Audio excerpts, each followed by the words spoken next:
తాకట్లో ఉన్న బంగారాన్ని విడిపించి ఆ రోజున మార్కెట్ ధర కట్టి మిగిలిన డబ్బును మీకు అందిస్తుంది కొమ్మూరి గోల్డ్.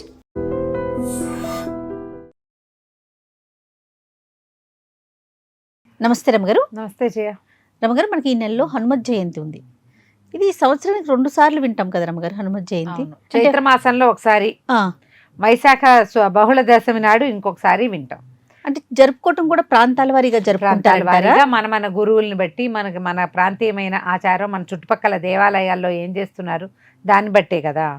అంటే తెలంగాణ ప్రాంతంలో చైత్రంలో చేస్తారు, ఆంధ్ర ప్రాంతంలో వైశాఖంలో చేస్తారు. మనం అక్కడ వాళ్ళం ఇక్కడ ఉన్నాం కదా, మనం ఇప్పుడు చేసుకుంటాము. అమ్మ అధికస్య అధికం ఫలం, 2 సార్లు అయితే 4 సార్లు వస్తుంది, అంతే కదా, చేసుకుంటాం. ఏముంది, ఆంజనేయ స్వామికి ఎంత చేసినా తక్కువే చేయ. అవును రమగారు, ఏ కొంచెం చేసినా మన అన్ని అనుగ్రహిస్తాడు. కావలసిన రకంగా చేసుకోవచ్చు.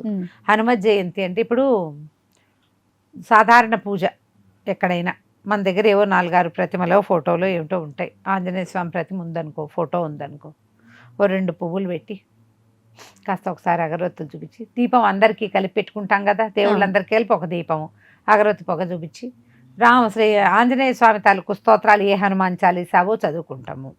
తర్వాత రాముల వారి స్తోత్రాలు చాలా ఇష్టం ఆంజనేయ స్వామికి. అప్పుడు రాముల వారికి సంబంధించిన ఒక 3-4 స్తోత్రాలు చదువుకున్నాం. ఆంజనేయ స్వామికి ఇది ప్రత్యేకం కాబట్టి ఒక కొబ్బరికాయ కొట్టడం, కాసిన అరటిపళ్ళు నివేదన చేయటం, పానకము, వడపప్పు, కొబ్బరి, అరటిపండు, పెసరపప్పు 3 కలిపి పంచకజాయాలు అవి చేసుకుంటారు కొన్ని ప్రాంతాలు. వాటన్నిటిని నివేదన పెట్టుకోవటం. కుదిరితే ఒక ఆంజనేయ స్వామి దేవస్థానాన్ని దర్శనం చేసి ప్రదక్షిణాలు చేయటం. సింపుల్ పూజ. తమలపాకులతో పూజ చేసుకోవచ్చు. హనుమత్ అష్టోత్తరం దొరుకుతుంది మనకి, స్తోత్ర నిధి ఇలాంటి యాప్ల్లో కనపడుతుంది. మామూలు పుస్తకాల్లో కూడా ఆంజనేయ అష్టోత్తరం కనపడుతుంది. లేదా హనుమాన్ చాలీసానే చదువుకుంటూ ఒక్కొక్క దోహాకి ఒక్కొక్క పత్రం చొప్పున పెడతాం. 108 ఆకులతోటి పూజ చేసుకోవచ్చు, 40 ఆకులతోటి పూజ చేసుకోవచ్చు. హనుమాన్ నామాలు చెప్పుకుంటూ పెట్టుకోవచ్చు. ఓకే. తమలపాకులు సమర్పించుకోవటం, లేదా వడలు సమర్పించడం. ఆంజనేయ స్వామికి అప్పాలు పోయటం ఒక పద్ధతి ఉంటుంది, అప్పాలు చేసుకోవచ్చు. ఆయనకి ప్రీతిపాత్రమైనవి ఏవైనా మనం సమర్పించుకొని పూజ చేసుకోవచ్చు. మీరు పెద్దదిగా చేయొచ్చు, గ్రాండ్గా, సింపుల్గా కూడా చేసుకోవచ్చు. ఓకే. ఒక్క హనుమాన్ చాలీసా చదువుకోండి. పిల్లలకి హనుమాన్ చాలీసా వస్తే అది చక్కగా వాళ్ళతో చదివించండి. లేదా ఆంజనేయ స్వామికి సంబంధించినవి బోల్డ్ అని చిట్టి శ్లోకాలని, మనోజవం మారుత తుల్య వేగం, జితేంద్రియం బుద్ధిమతాం వరిష్టం, వాతాత్మజం వానరయూధ ముఖ్యం, శ్రీరామదూతం శిరసా నమామి. అంతే, అయిపోయిందిగా. ఇట్లా ఎన్నున్నాయో శ్లోకాలు.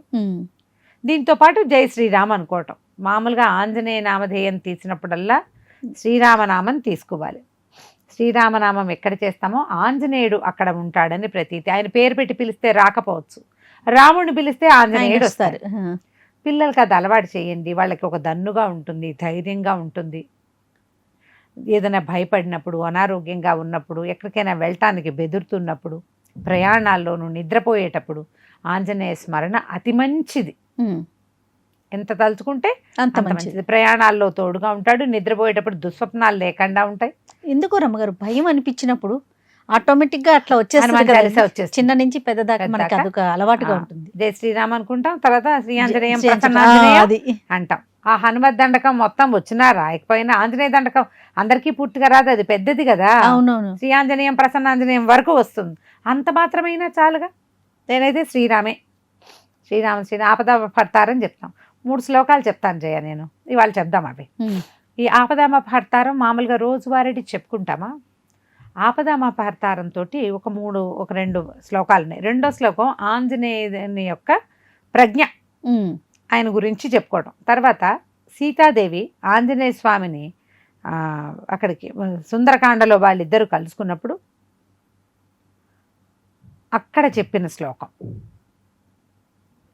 సీతాదేవి చెప్పింది, అక్కడ కూడా అయి ఉండొచ్చు. తర్వాత మన వానరులందరూ మాట్లాడుకున్నప్పుడు కూడా ఇలాంటివే కొన్ని వాక్యాలు నడిచినాయి. ఈ 3 లైన్గా చదువుతాను జయ, నాకు అదొక అలవాటు. ఓకే. ఆపదామపహర్తారం చదువుకుంటామా. ఆపదామపహర్తారం దాతారం సర్వసంపదాం లోకాభిరామం శ్రీరామం భూయో భూయో నమామ్యహం. ఇది ఒకటి, రాముల వారిది మొదటిది. తర్వాత బుద్ధిర్బలం యశోధైర్యం నిర్భయత్వమరోగత అజాడ్యం వాక్పటుత్పంచ హనుమత్ స్మరణాత్ భవేత్. బుద్ధి, బలం, యశస్సు, ధైర్యము, నిర్భయత్వము, అరోగత. అజాడ్యము, వాక్పటుత్వము ఇవన్నీ వస్తాయి. హనుమత్ స్మరణాత్ భవేత్. ఆంజనేయ స్వామిని తలుచుకుంటేనే అన్ని మంచి లక్షణాలు వస్తాయి. జబ్బు లేనితనం, ఆరోగ్యం కూడా చేకూరుతుంది. బుద్ధి, బలము, యశస్సు, ఆరోగ్యము. అజాడ్యం అంటే బద్ధకం పోతుంది. వాక్పటుత్వం, చక్కగా మాట్లాడే తీరు వస్తుంది. హనుమత్ స్మరణతోటి వస్తుంది. 3వ శ్లోకం నేను చదివేది ఏంటంటే, త్వమస్మిన్ కార్య నిర్యోగే ప్రమాణం హరిసత్తమ హనుమాన్యత్నమాస్థాయ దుఃఖ క్షయకరో భవ. నువ్వు ఇలాంటి పనులు చేయటంలో సమర్థుడివి. ఏ పనైనా ఇలాంటి అంటే ఎలాంటి పనైనా యత్నమాస్థాయి ప్రయత్నించి దుఃఖ క్షయకరో భవ, ఈ పని చేసి పెట్టి నాకు దుఃఖాన్ని నువ్వు పోగొట్టు. మన దగ్గర ఏ పని ఉన్నా సరే, మనకి ఏదున్నా నువ్వు అన్నీ చేసేయగలవు. నువ్వు చేయలేని పని లేదు. నా దుఃఖాన్ని నువ్వు పోగొట్టు. ఇది 3వ శ్లోకం. ఈ 3 లైను మీరు 100 సార్లు చదువుకోవచ్చు. మీరు సమస్యలో ఉన్నా, దుఃఖంలో ఉన్నా, అనారోగ్యంలో ఉన్నా, ఏం చేయాలో అర్థం కాని స్థితి ఉన్నా, మీకు భయం వేసినా, మీరు ఇంటర్వ్యూలకు వెళ్తున్నా, స్టేజ్ ఎక్కేటప్పుడు కూడా చదువుకోవచ్చు. ఈ 3 లైన్ పెట్టుకోండి. మొదటిది రాముల వారిది, 2వది హనుమంతుని యొక్క ప్రజ్ఞాపాఠవాలు, 3వది హనుమని ఉద్దేశించిన వాక్యం, అది కూడా రామాయణాంతర్గతం. కాబట్టి ఈ 3 ఇలా సంపుటిగా కనుక చదువుకుంటే ఎంత బాగా పనిచేస్తాయో, బ్రహ్మాండంగా పనిచేస్తుంది. దీన్ని ఉంచుకోండి మీతోటి తప్పకుండా. చాలా సింపుల్ శ్లోకాలే కదా, చాలా సింపుల్, ఈజీగా నోటికి వచ్చేస్తాయి. ఈ హనుమత్ జయంతి రోజున ఈ 3 శ్లోకాలు మీరు నేర్చుకొని మీ పిల్లలకి నేర్పించండి తప్పకుండా. రోజువారీ పడుకునేటప్పుడు, స్కూల్కి వెళ్ళేటప్పుడు, ఎక్కడికైనా వెళ్ళేటప్పుడు పిల్లలకి అది చెప్పు, ఒకసారి ఆపద పట్టారని చెప్పు అని ఈ 3 లైన్గా చెప్పించండి.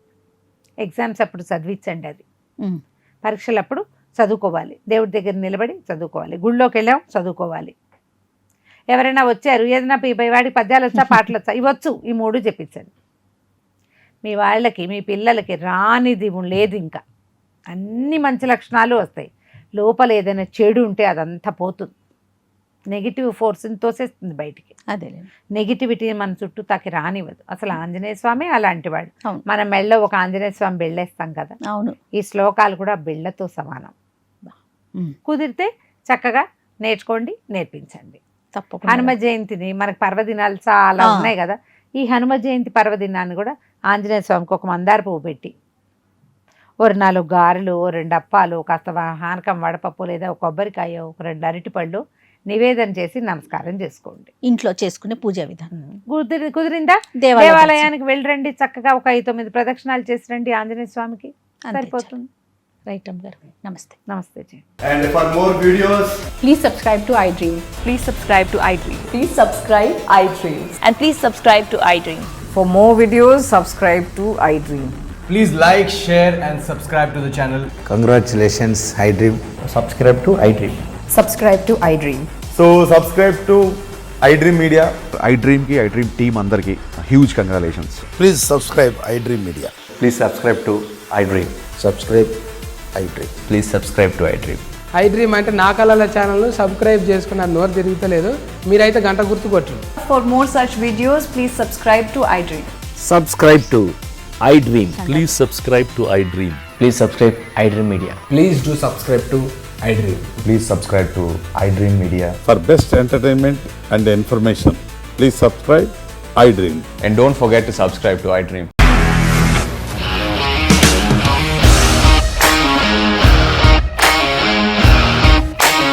ఇండస్ట్రీలో కమిట్మెంట్ ఇష్యూస్ వస్తే నీకు కూడా వచ్చినట్టు మార్నింగ్ తీసుకెళ్ళాలంటే కొట్టి పడేసాడు.